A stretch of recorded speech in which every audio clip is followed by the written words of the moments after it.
Fast Five is brought to you in association with the A&M Consumer and Retail Group. The A&M Consumer and Retail Group is a management consulting firm that tackles the most complex challenges and advances its clients, people, and communities toward their maximum potential. CRG brings the experience, tools, and operator-like pragmatism to help retailers and consumer products companies be on the right side of disruption. And Avalara. Avalara makes tax compliance faster, easier, more accurate, and more reliable for 30,000 plus business and government customers in over 90 countries. Avalara leverages 1,200 plus signed partner integrations to power tax calculations, document management, tax return filing, and tax content access. Visit avalara.com to improve your compliance journey. And Miracle. Miracle is the global leader in platform business innovation for e-commerce. Companies like Macy's, Nordstrom, and Kroger use Miracle to build disruptive growth and profitability through marketplace, dropship, and retail media. For more, visit miracle.com. That's MIRAKL.com. And Own It AI. Own It AI helps the world's leading retailers advance their e-commerce shopping experience with AI. To learn more, visit ownit.co. And finally, Ocampo Capital. Ocampo Capital is a venture capital firm founded by retail executives with the aim of helping early-stage consumer businesses succeed through investment and operational support. Learn more at ocampocapital.com. Hello, you are listening to OmniTalk's Retail Fast Five, ranked in the top 10% of all podcasts globally, and currently the only retail podcast ranked in the top 100 of all business podcasts on Apple Podcasts. The Retail Fast Five is the podcast that we hope makes you feel a little smarter, but most importantly, a little happier each week too. And the Fast Five is just one of the many great podcasts that you can find from OmniTalk Retail's podcast network alongside our Retail Daily Minute, which brings you a curated selection of the most important retail headlines every morning, and our Retail Technology Spotlight series, which goes deep each week on the latest retail technology trends. Today is December 11th, 2024. I'm one of your hosts, Ann Mazenga. And I'm still Chris Walton. And we're here once again to discuss all the top headlines from the past week, making waves in the world of omni-channel retailing. Chris, we only have 2 weeks left of the year, believe it or not. This is our last regularly scheduled OmniTalk Fast Five. Are you excited for next week's episode? Of course, Ann. I mean, I love next week's episode. Next week's episode is by far and away my favorite Fast Five to record every year. I'm sure it is yours too, because, you know, we invite David Brown and David River from the A&M Consumer and Retail Group to join us, which I think this is our third year they've done our holiday award show, right? Like our annual third year end of the year they've done show. it. Yeah. This is, I can't remember how many years this is for us though. I mean, this has got to be like... Yeah, we've been doing it since 2018. So this is probably, So we've done it for a long time. But it's become an annual tradition with the two Daves. And I love when they come on because we touch everything. We do, CEO of the year, retail headline of the year, retailer of the year. And, my favorite category that you came up with last year too is retail headline you'd most want to turn into a movie, which I think is awesome. I've got some teas too, and like I think my retailer of the year, it's still a race. I don't know who I'm going to pick. It's between Walmart, Sprouts, and Abercrombie. Those are my leaders right now. They're sitting near the pole position, I guess you would say, Ann. But we know who your CEO of the year is going to be. I mean, 7 years strong, I think. 7 years in a row. Yeah. Maybe you'll diverge this year, but I highly doubt it based on your history. Absolutely not. And there's not even a 1A and a 1B for those listening. I know. And for those listening, she's referencing Doug McMillan because I am enamored with Doug and all he's done at Walmart. But yeah, and the other thing about it too, Ann, is it's a salute to the A&M Consumer and Retail Group because we have such a unique partnership with them in terms of how they ask us the put you on the spot question every week. They're very candid, frank. They appear on our podcast and talk about different retailers and give their opinions on it very candidly and point blankly. It's just so unique. And so testament to them and thank you to all their help and support over the year as well. Yeah, it's going to be fun. So make sure you either catch that one when we release it next Wednesday, or it's also a good listen for your holiday travels, right? Yeah. I mean, And we cut it up into shorts. We got 10 awards slated. We'll cut them all up into shorts so you can take them however you want. Bite size. You can watch the full episode, whatever you want. But all right, Ann, should we get to the headlines? Let's get to the headlines, Chris. Let's do it. All right. Today's headlines are brought to you by E.l.f. in just 76 days. And wow, 76 days. I know. I'm counting it down already. You can join Ann. Ann is doing this show solo. She's doing this solo, but you can join Ann in sunny Palm Springs with the best in retail brand and technology, including H&M, Skims, Zappos, Fabletics, and more.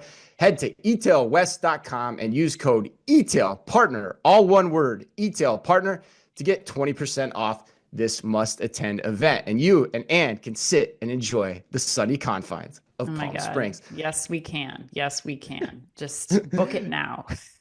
That's right. In this week's Fast Five, we've got news on Tractor Supply's growing store expansion plans, PorchPals' new Porch Piracy Insurance. That's 4 P words for those keeping score. I can't even, I'm stumbling over the P alliteration, man. 4 P words for those keeping score at home. Dollar General slowing its rollout of fresh food. E.l.f. Cosmetics creating a 3D shopping experience for its loyalty members, and Kroger's director of digital marketplaces, Brooke Chambers, joins us for 5 insightful minutes. But we begin today, or should I say, rev up today's podcast, God, with big news out of Amazon. Oh my God, Chris. Headline number 1, Amazon is officially in the online car sales business. According to TechCrunch, Amazon expanded Monday into online car sales with the launch of Amazon Autos, an e-commerce business that lets customers find, order, and buy new cars, trucks, and SUVs from dealerships. Amazon is kicking off the new endeavor with Hyundai. I would never say that right. Hyundai. I don't know. In 48 Hyundai. I don't think so, but Hyundai. I think it's Hyundai. Hyundai? We're gonna have to cut a clip of us trying to say this because it is ridiculous. I want to say Hyundai, but it's not right. Okay, anyway. Yeah. 48 US cities now, including Atlanta, Boston, Chicago, LA, New York. And the launch comes more than a year since the e-commerce giant announced plans to start selling vehicles on its website in the second half of 2024. Amazon Autos will function in many ways like the rest of the broader Amazon e-commerce ecosystem. Shoppers will be able to search for available vehicles from participating dealers by model, trim, color, and features.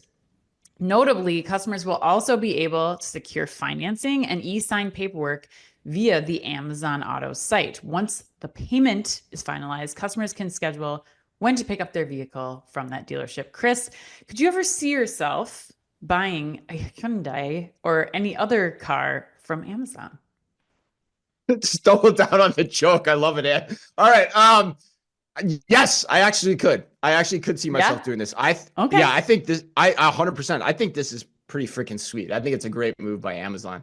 Did you try it out yet? Did you go on the site? I did. Did you go on Amazon? Yeah. I can't wait to hear what you thought, but I thought it was pretty darn good. I mean, it'll coordinate financing for you. The pricing's transparent. You can see all the features of the car you're buying, and you can schedule the pickup too at the dealership. So, and the other part about it, Ann, which you talked about in the headline, it works just like Amazon's garden variety marketplace. And so for that reason, I love it. I think it's great. And once there's more inventory than just Hyundai, look out, Ann. I mean, that's what's so great about this. If they get this off the ground, it's just going to keep rolling. But the thing I really love about it, Ann, and this is the thing I really like, and this is the last point I'll make on this, is you know who spends a lot of money on advertising? Oh, yeah. Yes. The car companies, right? Yeah, companies. And to this day, the car companies via Amazon's traditional online portal have not spent any money on advertising. So, so why shouldn't ads exist in the same way they have traditionally existed on Amazon for cars? And so this is a big, big play when you combine the fact that consumers can shop this way, but also Amazon can get significantly more advertising revenue from this play too. So net, I'm in love with Amazon Auto, Ann. Yeah, I don't know how. I didn't think about the advertising angle, but that's huge. I mean, when I was in advertising, the car, having an auto client was the biggest deal on, you had to have an auto client to sustain an entire agency. So I think, that's massive. I agree. I love this too, but I came at it from the customer experience. And actually what I thought the coolest part of this was, Chris, is the Rufus integration, how you can use Gen AI now, because to me, that's the logical process of going through, like, Oh, I'm looking wow. for an Yeah. SUV. I need to have 5 seats because I, have 3 kids and two, whatever. Like all those Yeah. questions that you typically would be searching on your own, spending hours doing or talking to a car salesperson to kind of get to the right car for your family. Like now that can all be done on the Amazon platform, and it brings in the advertising angle that you're talking about too. Like what an even better opportunity for some of these car companies to start targeting or serving up, their cars in that moment when you're really looking at it, or being able to pull unique features. So that alone to me, it was like, that's really cool. Plus, I've said this a million times, like the car buying experience needs to be disrupted. I've purchased Oh, 2 cars in the 100%. last 5 years. Like there's no there's not even haggling on price anymore. It's just like, this is the price. It's all stupid stuff like warranty stuff and all kinds of things that Yeah. take hours of your life that you're never going to get back. And like that stuff is out of the way. You just go, you pick up the Yeah. car and you're done. And I love this. I love it. Yeah. That's a great point. Yeah, I'd rather sit in front of my computer doing all that stuff than sit in the Right. office of some sales guy or finance guy while he prints out everything on a dot matrix printer and I got to wait for Right. him to do everything. Yeah.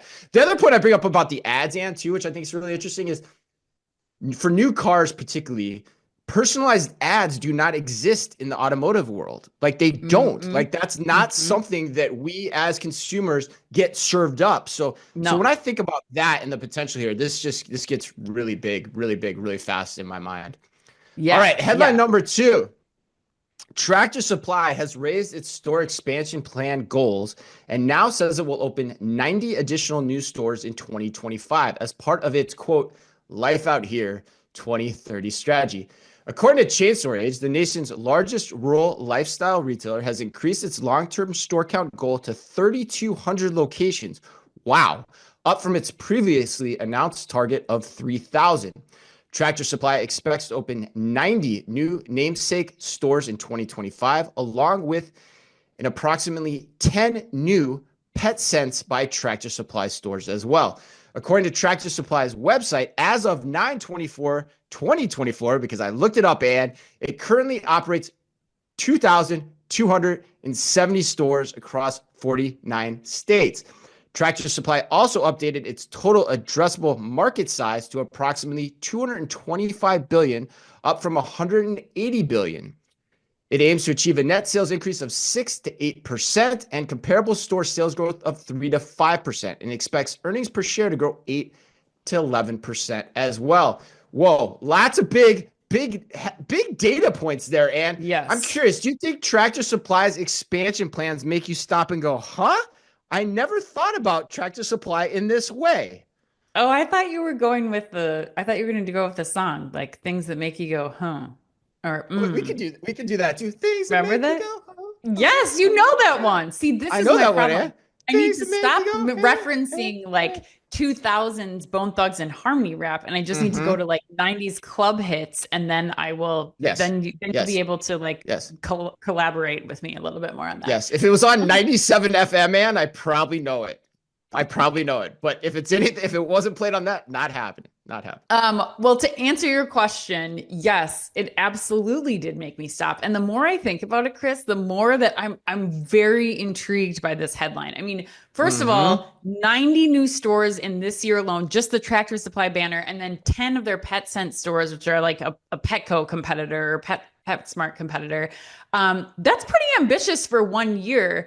And I especially Yeah, it think is. this is interesting because we've interviewed the Tractor Supply team, many members of their executive team, and they get how to do omni-channel retailing. Um, Mm-hmm. I had already associated them with being more of like a rural retailer, but to see, if you dive into the numbers, to see the addressable market that they still think they have. And do you remember Yeah. when we talked to Colin Yankee a while ago and he said, we have to zero in on inventory. We have to make sure our Mm-hmm. supply chain's in check because some of their customers are still driving, 20 minutes to get to the store. So like the more that I thought about this, it was like, yeah, Right. they still do have a lot of opportunity. And so I think that's a huge, huge thing to start to pay attention to. And as they continue, I mean, 2,700 stores is what you said already, right? Like that's a 2,200, I believe. 2,200. 2,200 stores, but then Just adding over another 2,200. 100 this year. Like this is starting to get to some significant volume. And I think Tractor Supply is kind of this sleeper retailer out here that we need to all be paying more attention to. But what do you think? Were you surprised by this?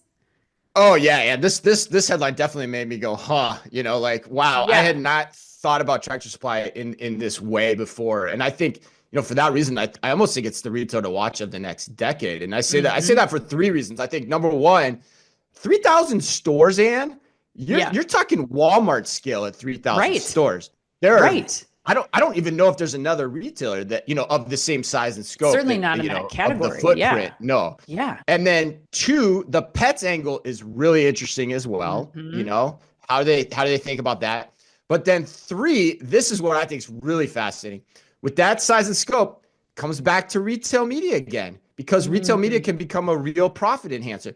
There are only so many retailers that can actually promise and provide their advertising partners a national retail media network. And at 3,000 stores, even 2,000 stores, Tractor Supply is one of them, man. Yeah. And to your point, let's not forget CEO Hal Lawton's background is steeped in digital. Like he was a digital leader before even becoming the CEO. So he likely understands how to capitalize on the retail media angle as well as anyone, if not better than any CEO out there possibly. So yes, I'm buying in on this one. Like, go ahead. Well, yeah. And the retail media angle is interesting too, because unlike, the typical B2C retail media like that you're offering, like Tractor Supply does a huge B2B retail business too. And so I think like I guess, the point being, or point to end on, is really, there is so much more opportunity for Tractor Supply, and they seem like the right team to execute it in absolutely the right way. So yeah, and we're gonna be talking about marketplaces with Kroger later. Like, how does that come into play in their strategy as well? Like, yeah, absolutely, man. Yeah, All right, TSC, one to watch. All right, let's go to headline number 3. According to Retail Dive, PorchPals, an insurance product designed to cover the loss of stolen packages, has opened a wait list to subscribe, Chris, which is now available nationally. In the U.S. last year, according to Capital One Research, 1 of every 180 packages delivered was stolen, totaling 119 million U.S. consumers who lost $13.4 billion to package theft, with each package being worth $112.30 on average, per the same report.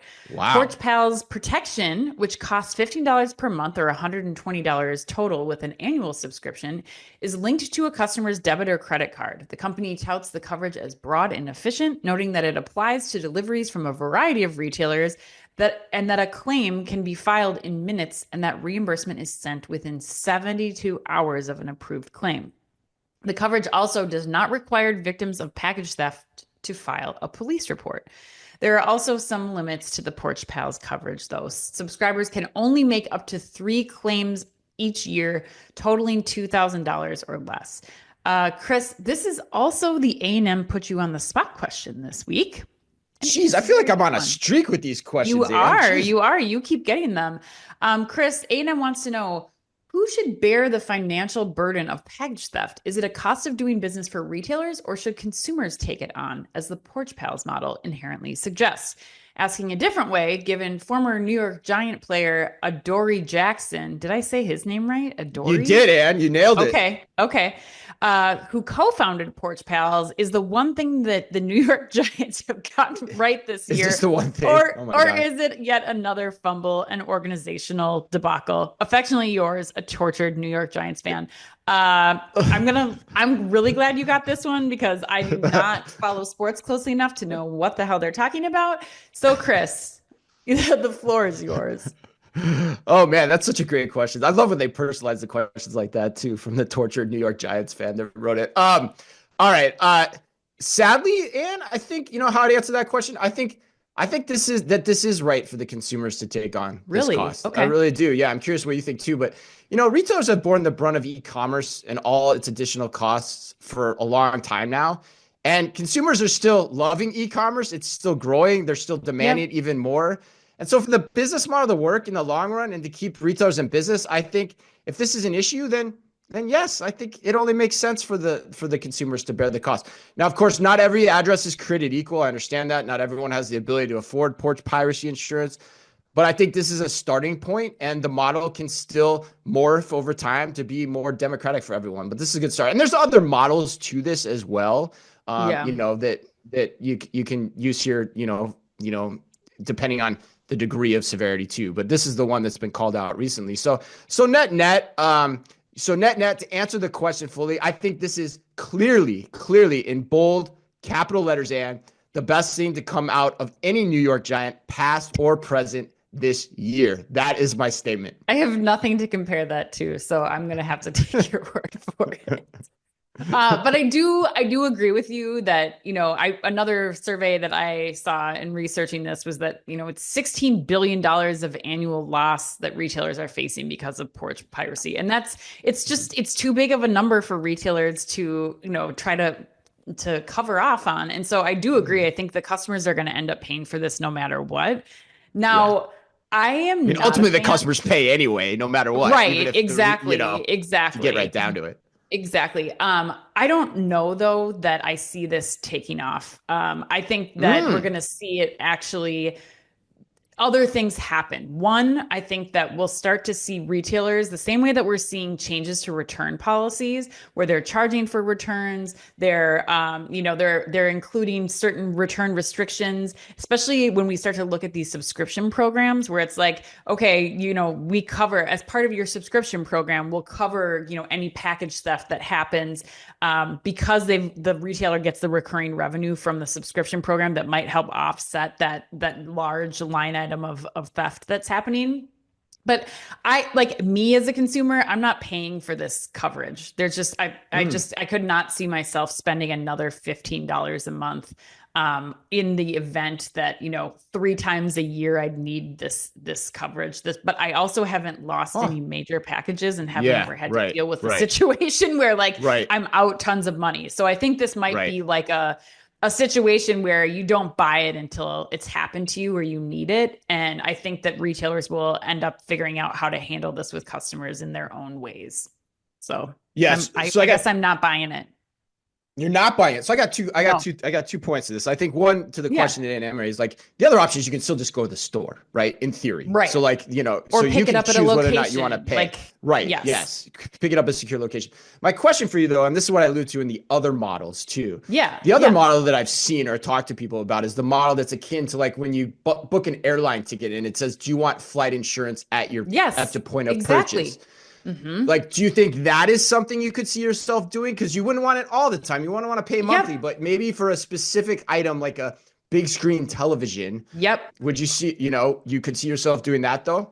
For sure. Like, I think that's the difference here. And that gets back to like what I think we're going to start to see retailers doing, like Cozy Earth. It's one of my favorite brands. And they automatically elect for you to pay $8 for insurance in case your package gets stolen or something happens in transit. So you have to as the purchaser, you have to go and unselect that if you don't want the coverage.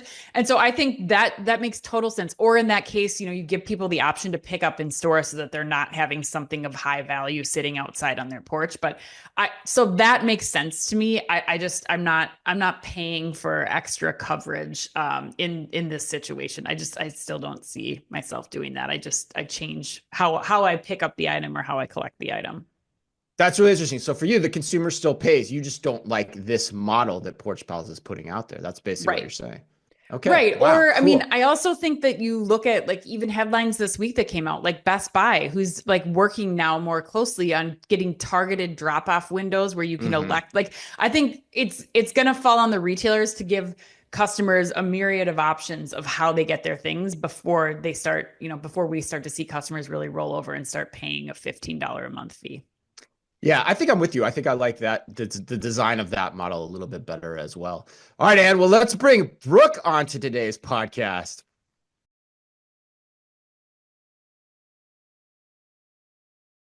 Joining us now for 5 insightful minutes is Brooke Chambers, the Director of Digital Marketplaces at Kroger, to share her expertise on just that topic, marketplaces. Brooke, your background is very interesting. So let's start off by having you share a little bit about yourself. I have been in marketplaces since 2013. It's an exciting, time for me. It's, over a decade. I started my retail career at Sears and spent some time at Walmart and at Kroger now. So it's really exciting. It's, a little bit about the journey from a company perspective and, you know, managed and worked in a variety of different facets in marketplaces, which is exciting. So that depth of knowledge and experience is there. And I'm also a student of retail, so I appreciate marketplaces and the representation that it gives in the space of retail, both online and in stores. Brooke, let's get started with this. Give us the lay of the land. What's the current state of platforms and marketplaces? We are now at a space where platforms and marketplaces are partners, and it's so synergy. It's so much synergy between the two of them. If you go back, to 2013, when I started in marketplaces, it was a seller acquisition and business development really funnel. And now it's so much more than that. You have a partner, a consultant, someone to walk you through that journey, both from a technical standpoint, but it's also helping usher in that seller experience component at the same time. That's why you see so many new marketplaces going the route of a platform. And Miracle has done a phenomenal job, Adrian and team, with how they're articulating that message with Miracle, right? It's other, platforms in the space, but they're doing such a phenomenal job. But it's going to continue to get interesting. And I think that's why you've seen this shift of so many of the more new emerging marketplaces in the United States specifically and globally have been going the platform route for that reason. So yeah, and Adrian, the CEO of Miracle. So I'm curious because you've been in retail a long time, you've been in digital commerce a long time. Retailers there's a lot of different investment opportunities in digital commerce, particularly. So when you think about it, why compared to other investments in digital commerce, what is the value that a marketplace brings? Why should retailers invest there, you think? One, it's customer retention. It is the stickiness, both offline and online. And when you think about it, that offline component isn't talked about enough about, the marketplaces who have fully scaled and said, hey, we're going to bring the customer to the store to keep that experience tight with returns.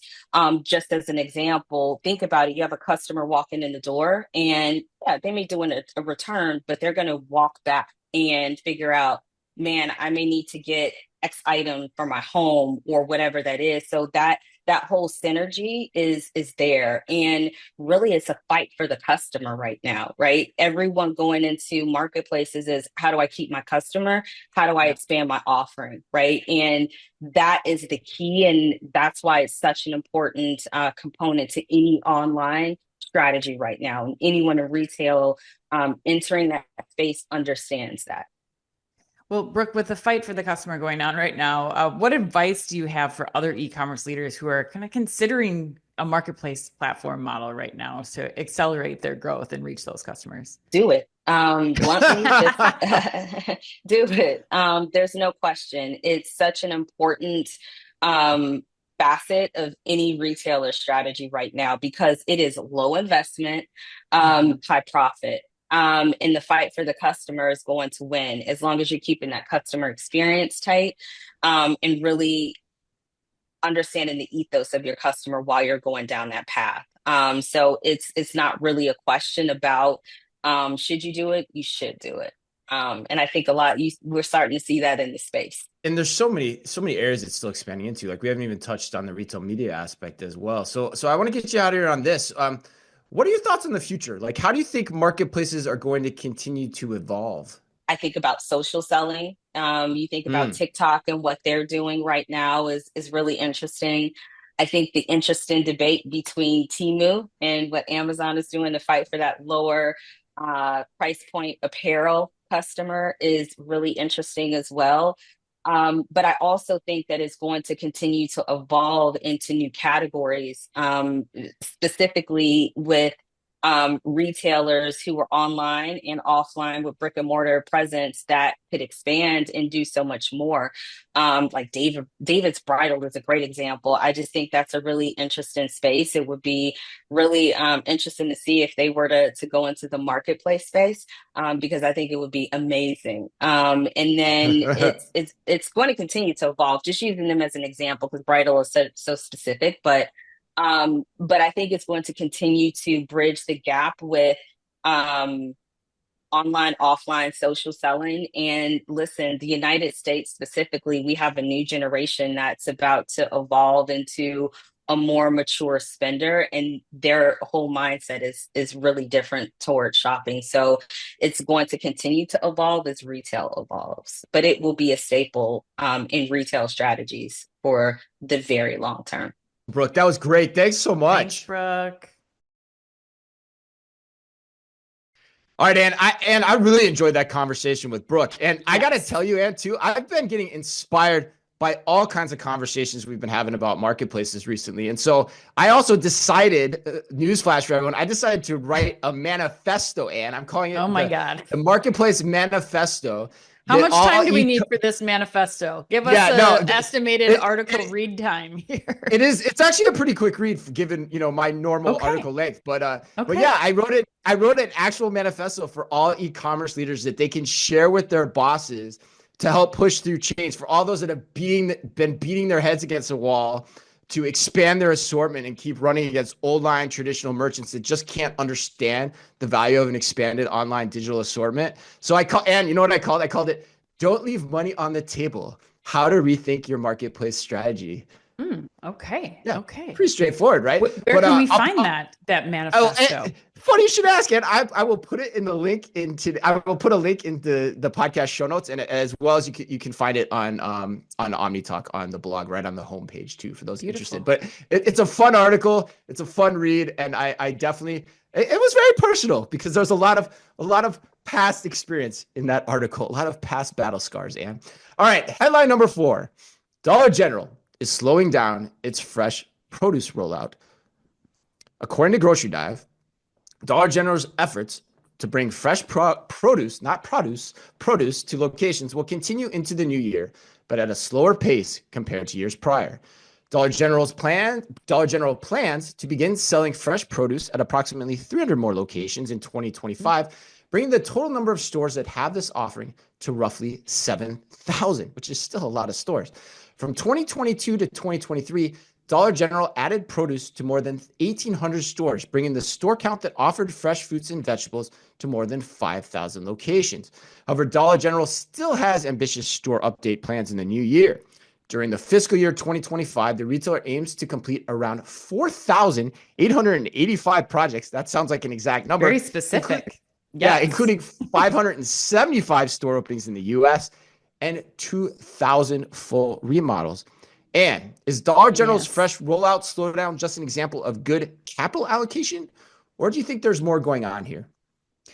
I think it's a little bit of both, Chris. I think that number one, this shows me that operating a grocery concept, especially one that includes fresh produce, isn't as easy as it might seem. And even though you have the best financial modelers at Dollar General, I think you still can't predict, how consumers buy, the cost of food, like inflation, especially, with Dollar General kind of bringing this. It's still relatively new to some of the Dollar General stores being able to purchase these things. So I actually think that they've already got a good pilot going with 5,000 stores. And I think they're smart to kind of slow roll the rest of the rollout because they're still learning from it and they're still having to develop. And like I've said at the beginning, it's still a very volatile and low margin industry, grocery. So I think you have to be really able to flex and learn as you continue to expand, especially at the pace that they were going to do that. So I'd be doing the same thing if I was Dollar General. I'd be kind of phasing this out slowly.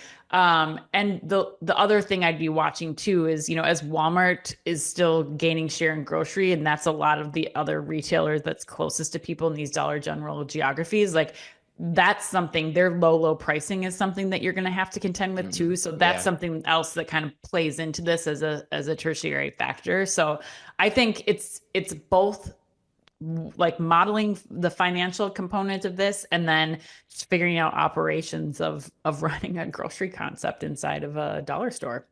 But what do you think about this? I mean, do you think it can be modeled correctly? Like what do you think? In reality, the question I ask you is kind of silly, because in reality, like if you're gonna reallocate your capital, it's probably both, right? It's clearly not doing or not producing the ROI that they initially thought it was, and so especially compared to the standard remodels, so they're reinvesting their capital. They're smart, and and I think is that common, Chris? Like you worked on Fresh, like putting Target Fresh together. Like how does that?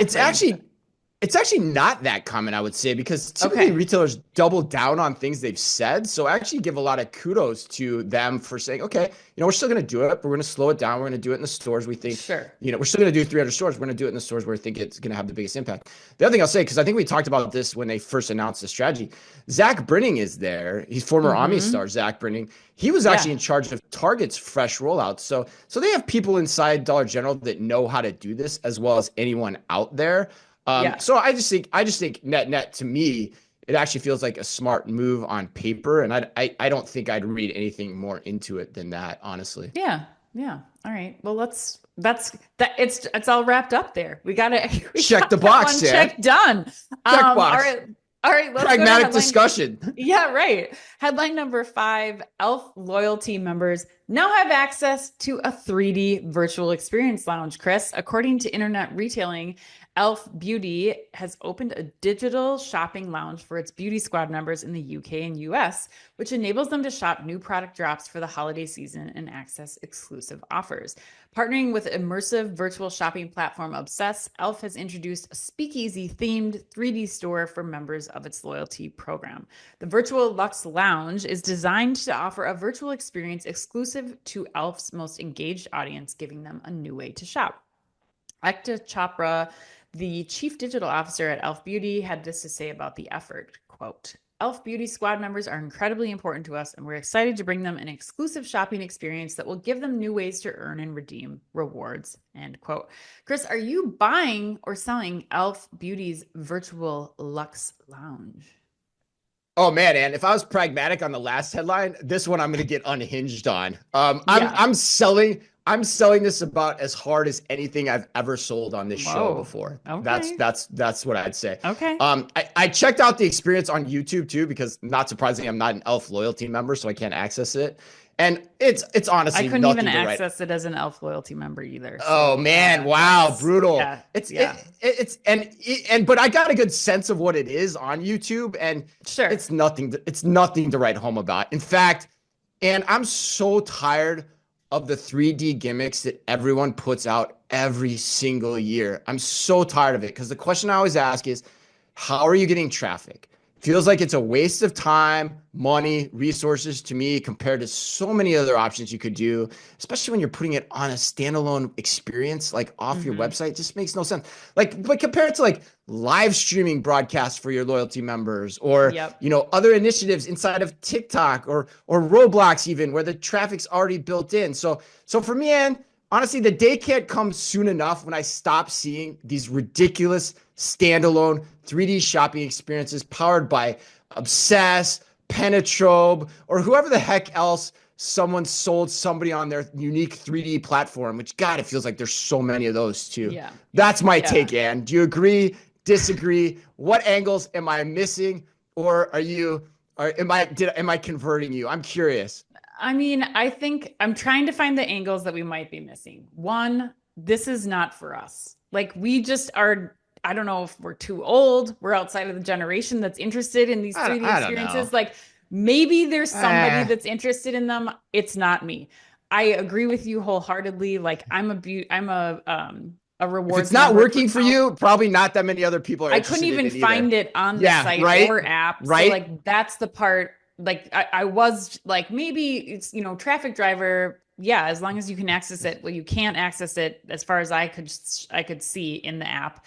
But here's the thing. I like the loyalty play here. I do think that retailers are smart to be investing in unique experiences for your loyalty members. Because when I go into e.l.f. does have a few stores, but when I go into a Sephora or an Ulta or a Target or a Walmart, like if I'm a rewards member, they're calling attention to that in the store. They know that I'm a rewards member. I get points, I get offers. Like they're targeting me in that way.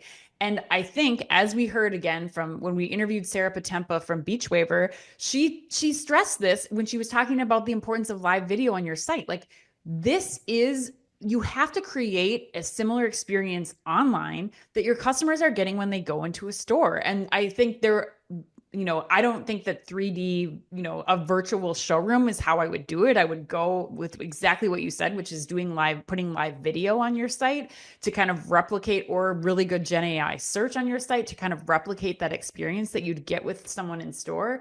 But I do think that it's worth retailers really taking a look at investing in, how do you give me the same loyalty experience that I have in your store in an online environment? So yeah, and those are the angles that I'm trying to dig up here. But the funny thing about that is like that kind of goes without saying, like, of course, I mean, it kind of goes without saying. Like you need to, you're going to want to make your loyal customers feel special, right? Yeah. Well, that's my point. That's my point why I don't like it is like, for the money it costs to do this, you could probably hire a great celebrity influencer, do a live stream exclusive for your loyalty members, and pound out a lot more volume and make them feel a lot more special and interactive. But I'm just saying, for the relative cost, you could actually probably do something very, very cool for your loyalty members that make them feel way more special than looking at some 3D thing that you and I have seen countless times. You could probably 7 years. You could probably, I don't know exactly how much the 3D showroom costs, but my guess is you'd be able to invest in putting a video that you had either, you source from user-generated content or your own employees on every single product page for that same amount of money. And you'd see much higher engagement and much more value. But just for the items that are in the 3D showroom. Yeah, maybe. Right. I don't know. It's hard to say, but I was just thinking, like, you could pay somebody $100,000 to do, I got to think this costs at least $100,000. You could pay some celebrity $100,000 to show your products and Depends. Get interactive with them, like we saw Dolly do last week. So anyway, all right. Well, I bet Dolly's making more than $100,000, but yes, you could get somebody off a Cameo that's real good. Yeah, she is for sure. But $100,000 for an hour is pretty damn good. So that's more than some of the bands make at the conferences we go to. So I don't know, but yeah, sorry, Ekta, like not liking this one at all. I think it's a bad move. All right, let's do the lightning round. All right. Headline number 1 in the lightning round, Chris. Dolly Parton, speak of the devil, is holding an open casting call for her Broadway production about her life, Chris. Anyone, I said anyone, can audition, including for the role of Dolly herself. If you were to audition, Chris, which Dolly song would you choose to sing? Oh, man. I think I'd go Islands in the Stream, actually, and not 9 to 5. I'd go Island in the Stream. The Gambler. So I kind of man crush on Kenny. Rogers. Okay. And I've got the beard now. I've got the theater background. So Dolly, give me a call. I'm here. Oh my God. Oh my God. Chris Walton as Kenny Rogers on Broadway. I'm going to see it. Forget on. I definitely would need a wig. I got the beard, but I don't have the flow. We can definitely arranged. Yeah, right. Yeah, in today's world, there's a lot of fake flow going on. Oxford University Press named brain rot as the dictionary word of the year. The phrase shot to popularity in 2024 with a 230% increase in frequency of use from the year prior. Okay. And how much has brain rot upended your daily life? Oh my God, whatever the exact number of minutes is that I spend on social media. That's brain rot. That's how much brain rot has impacted my life. That many minutes. Oh yeah, but I think this is also the skibbity stuff and all that kind of stuff. Like, has that infiltrated your house as well?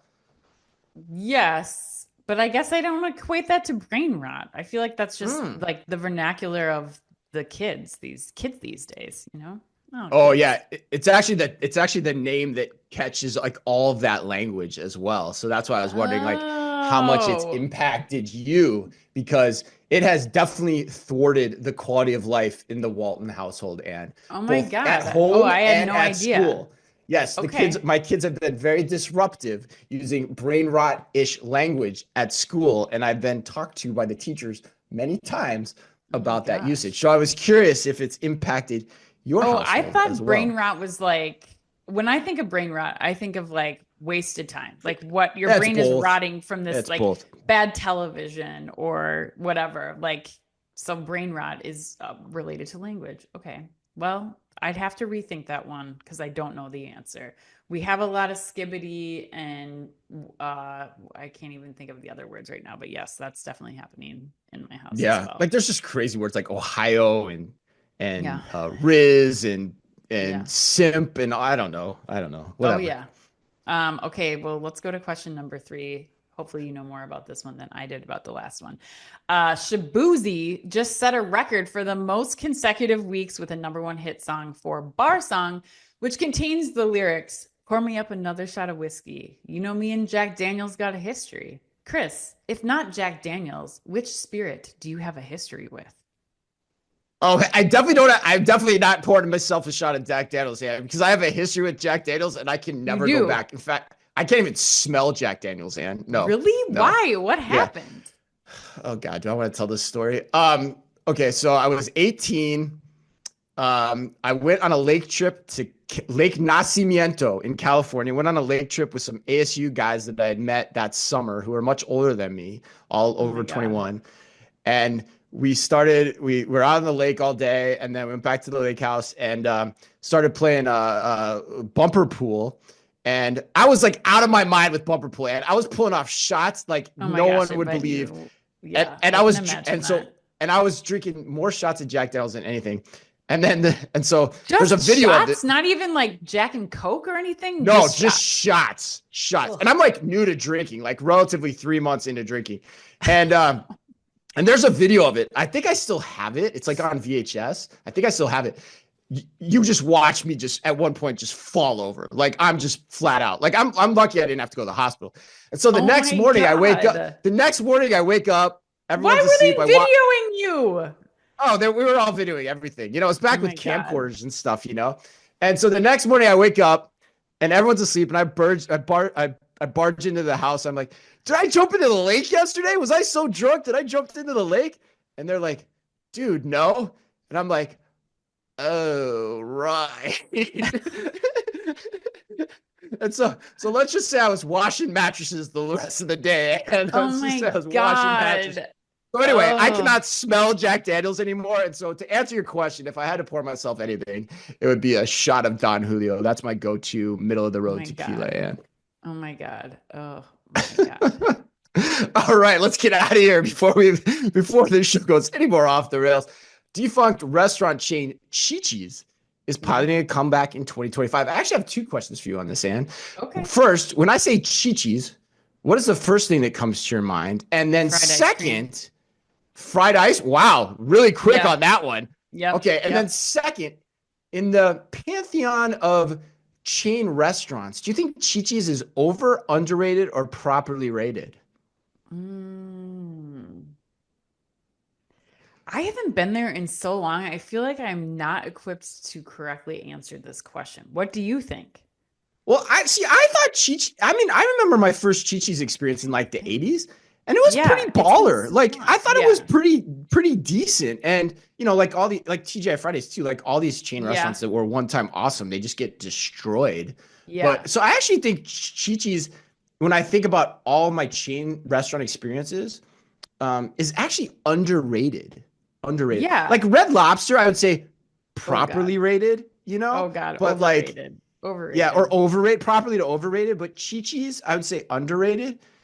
TGI Fridays probably properly rated now, but I don't know. But that's why I think. What do you think? I mean, yeah, by 1980s standards, underrated for sure. That place was amazing. I loved Chi-Chi's. Like I always wanted to go. I think I only got to go like twice, and one was for my birthday for the fried ice cream that you always saw the like advertisements for on TV. But yeah, I don't know. I mean, I buy their salsa today. Like they still have products on shelves that are great. great. That's right. So I would think of their say salsa. I would try it out. I would definitely go. Why not? Like it's a Mexican place that you know what you're gonna get, I think. And then you'll be properly surprised if it's a good experience. It's a great point. It's a great point. And I like the standard Mexican, good standard Mexican. Like I like good. There's too much froofy Mexican food right now. Too much high-end, expensive Mexican food restaurant, particularly in Minneapolis too. We don't have a good just go-to Mexican restaurant. Maybe you haven't been to La Casita on Central. Yeah. We'll find you some. We got to dig. You're right. I haven't. Actually, I did find a good Mexican restaurant that's very, very authentic too, and very affordable, which I'll have to tell you about. But I will keep that from our national audience here. And all right, happy birthday today to Ryder Strong, our international audience, actually, Ann. Happy birthday today to Ryder Strong, Donna Mills, and to Josh Allen's new fiance, Haley Steinfeld. Is it Steinfeld, right? Yeah. I didn't know if I wrote that wrong or not. Steinfeld. That's all right. And remember, it's so hard. Yes, I should have gotten that right. And remember, if you can only read or listen to one retail, you know who that is, though. That's good. If you can only read or listen to one retail blog in the business, make it Omni-Talk, the only retail media outlet run by 2 former executives from a current top 10 U.S. retailer. Our Fast 5 podcast is the quickest, fastest rundown of all the week's top news, and our daily newsletter, the Retail Daily Minute, tells you all you need to know each day to stay on top of your game as a retail executive. And it also regularly features exclusive content that Ann and I take a hell of a lot of pride in doing just for you. Thanks as always for listening in. Please remember to like and leave us a review wherever you happen to listen to your podcasts or on YouTube. You can follow us today by simply going to youtube.com/OmniTalkRetail. So until next week, on behalf of all of us at Omni-Talk Retail, be careful out there.